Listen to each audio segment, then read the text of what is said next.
બેઠકમાં હાજર રહેશે। જે મંત્રીઓને પડતા મૂકવાના છે તેમની સાથે પણ બેઠક થશે। તો હાલ મહત્વપૂર્ણ બેઠક ગણવામાં આવી રહી છે। જ્યારે મંત્રીમંડળનું વિસ્તરણ થવા જઈ રહ્યું છે એ પહેલાની આ મહત્વપૂર્ણ બેઠક, જેમાં અનેક દિગ્ગજ નેતાઓ સહિત જે મંત્રીઓ પડતા પણ મૂકવાના છે, જેમના નામ પણ બાકાત થશે, એ પણ આ બેઠકમાં હાજર રહેશે તેવી પણ સંભાવના વ્યક્ત કરવામાં આવી રહી છે। ગાંધીનગર ખાતેના આ દ્રશ્યો કે જ્યાં મુખ્યમંત્રી આવાસ જ્યાં બેઠક મળવાની છે, જેમાં મુખ્યમંત્રી નિવાસ સ્થાને 1.5 કલાક બાદ મહત્વની આ બેઠક, જેમાં સુનિલ બંસલ અને રત્નાકર બેઠકમાં હાજર રહેશે। એ સિવાય મંત્રીમંડળ વિસ્તરણ પહેલાની આ મહત્વની બેઠકમાં અનેક દિગ્ગજ નેતાઓ જે છે તે ઉપસ્થિત રહેશે। વધુ વિગતો સાથે અમારા સંવાદદાતા હિરેન રાવલ જોડાઈ ગયા છે લાઈવ। હિરેન, હાલ કઈ પ્રકારની ત્યાં હલચલ જોવા મળી રહી છે અને એ પહેલા જે મહત્વપૂર્ણ બેઠક યોજાવાની છે એને લઈને શું અપડેટ? અહીંયા લાઈવ જી હિરેન, ફરી સંપર્ક કરીશું, પરંતુ મુખ્યમંત્રી નિવાસ સ્થાને થોડી જ વારમાં મહત્વપૂર્ણ બેઠક મળવાની છે। મંત્રીમંડળ વિસ્તરણ પહેલાની આ બેઠક ખૂબ જ મહત્વની ગણવામાં આવી રહી છે।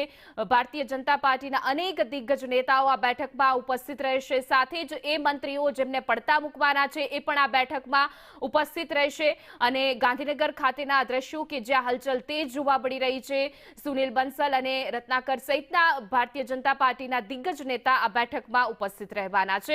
વધુ વિગતો સાથે હિરેન આપણી સાથે ફરીવાર જોડાઈ ગયા છે। જે હિરેન, મંત્રીમંડળ વિસ્તરણ પહેલાની આ મહત્વપૂર્ણ બેઠક છે, શું તેના પર અપડેટ? તો સંભવતઃ આ જે સ્થિતિ છે એ અંતર્ગત રાષ્ટ્રીય અધ્યક્ષ અને કેન્દ્રીય મંત્રી જેપી નડ્ડા થોડાક સમયમાં ગાંધીનગર પહોંચશે। ગાંધીનગર સર્કિટ હાઉસથી તેઓ મંત્રી નિવાસસ્થાનમાં મુખ્યમંત્રી નિવાસસ્થાને જવાના છે, જ્યાં લગભગ 2 થી 2.5 કલાક જેટલો સમય તેઓ ત્યાં મુખ્યમંત્રી નિવાસસ્થાને જ રહેવાના છે।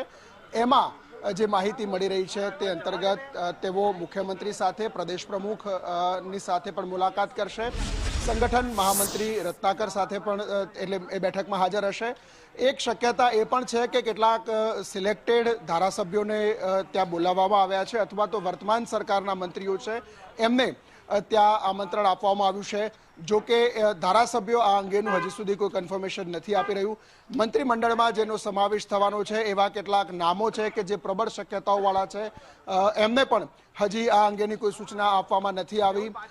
એમાં અર્જુન મોઢવાડિયા સહિતના જે નેતાઓ છે જેને પ્રબળ શક્યતાઓ મંત્રીમંડળમાં સમાવવાની આવી રહી છે, એ લોકોને પણ આ અંગેની કોઈ સીધી સૂચના હજી સુધી આપવામાં નથી આવી। પરંતુ આ બેઠક જે અંદર યોજાવાની છે એ મોટે મુખ્યમંત્રી જેપી નડ્ડા, સંગઠન મંત્રી રત્નાકર, સુનિલ બંસલ અને જગદીશ વિશ્વકર્મા હાજર હશે।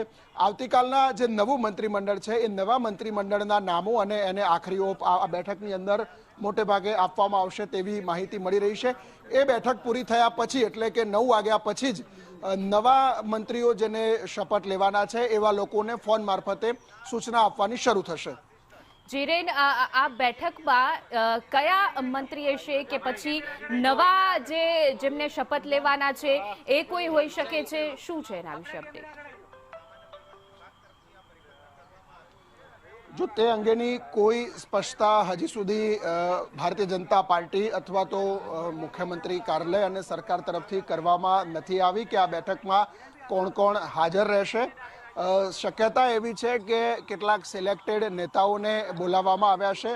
અત્યારે મોટે જેપી નડ્ડા મુખ્યમંત્રી અને પ્રદેશ પ્રમુખ અને સંગઠન મહામંત્રી છે, એટલા લોકો આ બેઠકમાં તેમની સાથે હાજર હશે તે શક્યતા